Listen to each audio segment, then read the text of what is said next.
नमस्कार दोस्तों, आप सबका स्वागत है हमारे चैनल एस्ट्रोवर्ड में। अगर आपने हमारे चैनल को अब तक सब्सक्राइब नहीं किया है तो अभी सब्सक्राइब करें। तो आज हम आपको बताने वाले हैं कि कोई कितना भी क्यों ना जरूरी हो, पति पत्नी के पास यह चीजें नहीं रखनी चाहिए, अन्यथा ऐसा जीवन आपका बर्बादी की तरफ चला जाता है और ऐसे पारिवारिक जीवन अच्छा नहीं माना जाता है। और दोस्तों, पति और पत्नी का जीवन अर्थात वैवाहिक जीवन भगवान शंकर और माता पार्वती के द्वारा बनाया गया एक पवित्र रिश्ता है। इस रिश्ते के अंदर जितना ज्यादा अटूट प्रेम और विश्वास रहता है, यह रिश्ता उतना ही ज्यादा मधुर और कोमल होता जाता है। लेकिन दोस्तों, इसका दूसरा पहलू यह है कि अगर इस रिश्ते के पास से अगर दरार पड़ जाती है तो दोस्तों, देखते ही देखते यह रिश्ता बर्बादी की तरफ चला जाता है और इस रिश्ते के अंदर कई प्रकार की समस्याएं उत्पन्न होने लगती है। तो दोस्तों, आज हम आपको बताने वाले हैं कि पति पत्नी के पास फूल कर भी यह चीजें नहीं रखें, अन्यथा आपके पारिवारिक सुख और आपको पारिवारिक सुख नहीं प्राप्त होते और आपको परेशानियों का सामना करना पड़ता है।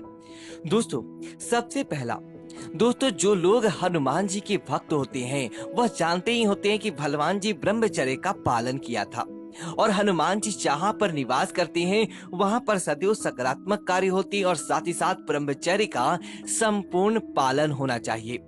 इसीलिए इस बात का ध्यान रखें, जब भी आप अपने शयन कक्ष के अंदर हो तो आपको हनुमान जी की मूर्ति या तस्वीर अपने पास नहीं रखनी चाहिए, या फिर हनुमान जी की तस्वीर आप शयन कक्ष के अंदर ऐसी नहीं हो कि खुली आंखों से आपको देख पाए, या ऐसा बंद अलमारी तिजोरी के अंदर या किसी प्रकार से आप ऐसे ही कपड़े के पीछे या रजाई इस प्रकार से आप रख सकते हैं। लेकिन सीधी हनुमान जी की तस्वीर आपको अगर आप अपने शयन कक्ष के अंदर रखते हैं तो दोस्तों, हनुमान जी की क्रोध का आपको सामना करना पड़ता है और देखते ही देखते आपको कई प्रकार के दोष लग जाते हैं। इसलिए सबसे पहला कार्य तो आपको यह नहीं करना चाहिए। इसी तरह दोस्तों, अगर दूसरी चीज की बात करिए तो जब दोस्तों आप किसी प्रकार का व्रत आदि करते हैं, इस प्रकार से एकादशी, अमावस्या, पूर्णिमा या किसी भी प्रकार के मंगलवार, शनिवार, अगर आप किसी प्रकार का व्रत आदि करते हैं तो दोस्तों, व्रत का पारण तभी संभव हो जाता है जब आप शुद्ध, सात्विक और सकारात्मक रहते हुए उस व्रत को करें, अन्यथा आपको इस व्रत का फल प्राप्त नहीं होता है। तो जिस दिन आपने व्रत किया है, पति और पत्नी दोनों ब्रह्मचर्य का पालन करें। इस दिन किसी प्रकार का कोई कार्य करके अगर आप गलत कार्य कर देते हैं तो दोस्तों, आपका वह व्रत खंडित हो जाता है और ऐसा करने के बाद आपको व्रत सुबह की वजह दुर्भाग्य प्राप्त कर देता है और आपको उसका फायदा प्राप्त नहीं हो पाता है। तो इसी वजह से इस बात का भी आपको जरूर ध्यान रखना चाहिए। दोस्तों, इसी तरह पति पत्नी का रिश्ता बहुत मधुर और सकारात्मकता से भरा होता है। जब आप अपने वैवाहिक जीवन का पालन करते हैं तो आपके जीवन के अंदर कई प्रकार की नई चीजें जुड़ जाती है। विशेष तौर पर सुहागिन महिलाओं को कई प्रकार की सुहाग की वस्तुएं मिल जाती है। तब आप इस बात का ध्यान रखें कि सुहागिन महिलाएं कभी भी किसी अन्य महिला के सुहाग का गहना अपने गले के अंदर धारण नहीं करें। अगर सुहागिन महिला अपने पास से दूसरों का गहना धारण करती हैं, किसी का मंगलसूत्र हो, किसी की सिंदूर की डिब्बी हो या किसी की चूड़िया हो या किसी की बिछुआ हो, दोस्तों, यह चीजें सुहाग की अमूल्य निशानी माना जाता है। अगर आप इस किसी अन्य के धारण करते हैं तो आपके पति की आयु पर विशेष प्रभाव पड़ता है। हो सकता है कि सामने वाले के जीवन के ऊपर वैवाहिक जीवन की कैसी भी सकारात्मकता या नकारात्मकता है, उसका असर आपके ऊपर पड़ता है और देखते ही देखते आपकी पति पत्नी के मध्य जो प्रेम का रिश्ता था वह तत्काल से भरपूर हो जाता है। दोस्तों, एक दूसरे के ऊपर क्रोध बढ़ता है और आपको कभी भी सच्चा प्यार या सच्चा जीवन आपका अच्छा नहीं होता। इसी वजह से आपको ध्यान रखना चाहिए, अपनी सुहाग की चीजें ना तो किसी को पहनने के लिए आप देनी चाहिए और ना ही आपको किसी की लेनी चाहिए।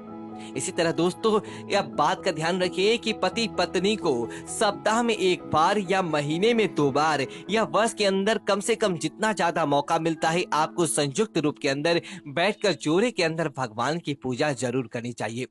माना जाता है कि अगर आप जोड़े के अंदर भगवान की पूजा करते हैं तो देवी देवताओं की विशेष कृपा आपके पास होता है और देवी देवताओं का आशीर्वाद भी आपको प्राप्त होने लगता है।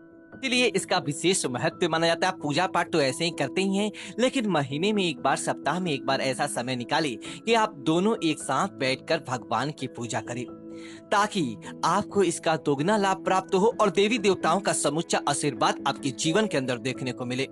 इस तरह दोस्तों, महिलाओं के जीवन काल का सबसे अच्छा और मतलब कि बुरा कहे या कैसा भी कहें, देव माना जाता है कि मासिक क्षण, और प्रत्येक महिला को अपने मासिक धर्म का पालन करना होता है।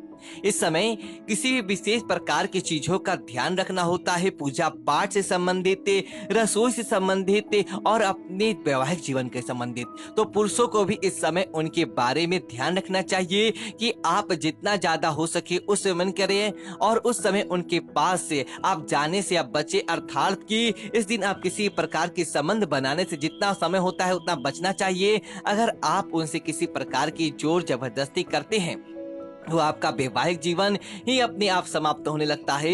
वैवाहिक जीवन के अंदर कई प्रकार की समस्याएं उत्पन्न होने लगती है, और देखते ही देखते आपको बीमारियों के साथ साथ अन्य प्रकार के धार्मिक कार्यों का भी सामना करना पड़ता है, और तनाव आपके जीवन के अंदर कई प्रकार से आ जाता है। तो दोस्तों, इस बात का भी आपको जरूर ध्यान रखना चाहिए।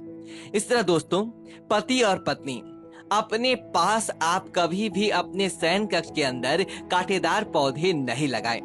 अगर आप अपने शयन कक्ष के अंदर कांटेदार पौधे लगाते हैं तो आपका वैवाहिक जीवन भी धीरे धीरे टूटने लगता है, वैवाहिक जीवन के अंदर नकारात्मकता बढ़ने लगती है, और आपको कई प्रकार के दोषों का सामना करना पड़ता है। इसी वजह से दोस्तों, माना जाता है कि अगर आपके कांटेदार पौधों को अपने घर से ही दूर रखते हैं तो आपको फायदा होता है। अगर घर के अंदर लगाते हैं तो कम से कम अपने शयन कक्ष के अंदर कांटेदार पौधे भूल कर भी नहीं लगाएं।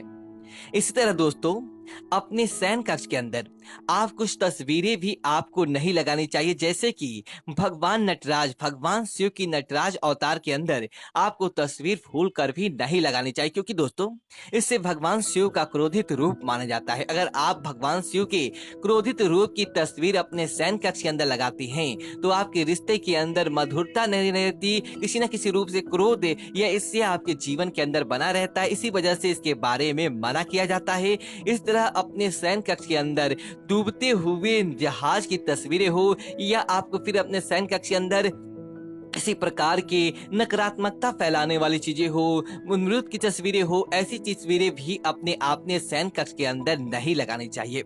ऐसे आप चीजें लगाते हैं तो आपको इसका लाभ मिलने की बजाय आपको हानि हो जाता है, और देखते ही देखते आपके घर परिवार के अंदर कंगाली आ जाती है। इसी वजह से ऐसा मना ही किया जाता है। दोस्तों, पति पत्नी इन चीजों का ध्यान रखते हैं तो निश्चित तौर पर आपको अपने पारिवारिक जीवन के अंदर फायदा देखने को मिलता है। तो उम्मीद करता हूँ कि यह जानकारी आपको अच्छी लगी तो वीडियो को लाइक करें और कमेंट बॉक्स में ओम नमः शिवाय लिखें और हमारे चैनल को सब्सक्राइब करें। धन्यवाद दोस्तों।